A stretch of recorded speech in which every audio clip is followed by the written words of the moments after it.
जिस दिन चंद्रमा भी स्वयं गणेश जी की शरण में आ जाते हैं, उस दिन किया गया व्रत और पुण्य जीवन के बड़े से बड़े संकट को हर लेता है। फाल्गुन मास की कृष्ण पक्ष संकष्टी चतुर्थी एक ऐसा व्रत जिसकी कथा स्वयं भगवान महादेव ने पार्वती को सुनाई थी। एक दिन कैलाश पर्वत पर माता पार्वती ने भोलेनाथ से पूछा, हे महादेव, संसार में ऐसा कौन सा व्रत और उपवास है जिसको करने से मनुष्य के जीवन भर के कष्ट, ऋण, रोग और भय को जड़ से समाप्त किया जा सकता है। भगवान शिव मन मन मुस्कुराते हुए बोले, देवी, जिस व्रत में विघ्नहर्ता स्वयं संकट हरने आते हैं, वह है संकष्टी चतुर्थी। इसकी कथा सुनने मात्र से मनुष्य के मन में साहस, विश्वास और उत्साह का संचार होने लगता है। संकष्टी का अर्थ है संकटों से मुक्ति। जो भी भक्त इस दिन श्रद्धा और विश्वास से उपवास करता है, कथा सुनता है, वह अपने जीवन के दुखों से मुक्त हो जाता है।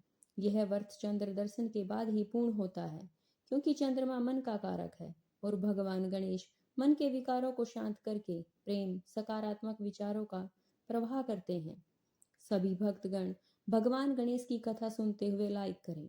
जब माता पार्वती जी ने एक बार गणेश को द्वार पर पहरा देने के लिए कहा था, तो बालक गणेश ने भोलेनाथ को भी अंदर नहीं जाने दिया था। इस पर भगवान शिव ने क्रोधित होकर गणेश का सिर कलम कर दिया। माता पार्वती के विलाप करने और संपूर्ण सृष्टि को नष्ट करने की धमकी देने पर भगवान शिव ने गणेश की धड़ पर हाथी का मस्तक लगाकर पुनर्जीवित किया। तभी से गणेश जी को द्विजप्रिय नाम से जाना गया। उसी दिन से सभी देवताओं ने गणेश को प्रथम पूजनीय होने का वरदान दिया।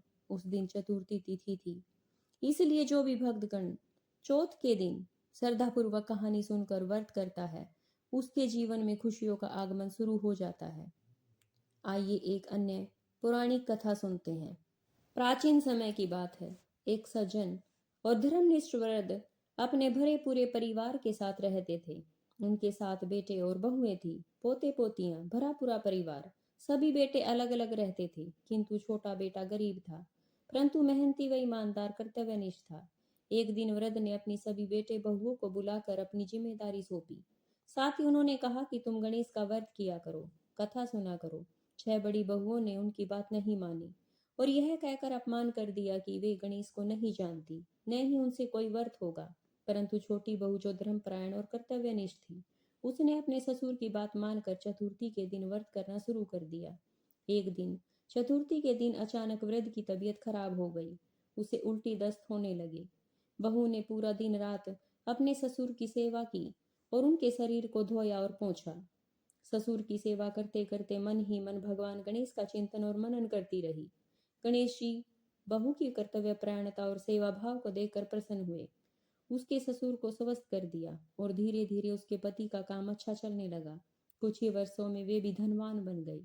छोटी बहू के घर धन धान्य के भंडार देखकर अन्य बहुओं को भी प्रेरणा मिली और वे भी श्रद्धा भाव से गणेश जी का व्रत कर और कथा नियम पूर्वक करने लगी। श्री गणेश जी की कृपा से सभी के विचार और स्वभाव सुंदर बन गए।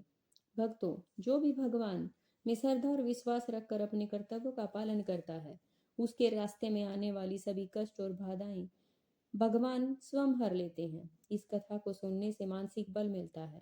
जो मनुष्य सेवा भाव से विमुख न होकर अपने जीवन में आगे बढ़ता रहता है और अपने सारे संकट ईश्वर के चरणों में सौंप देता है, उसी दिन से उसका जीवन सरल होने लगता है। अगर मनुष्य निष्ठा भाव से कर्म करता है तो गणेश जी साथ देने में देर नहीं लगाते।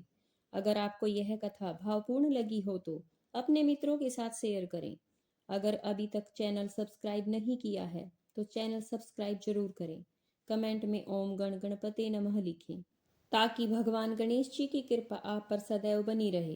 कमेंट में यह भी बताएं कि क्या अपने बड़ों की सेवा सत्कार का फल भगवान देते हैं। ओम गण गणपते नमः। भगवान गणेश की कृपा आप सभी पर बनी रहे। धन्यवाद।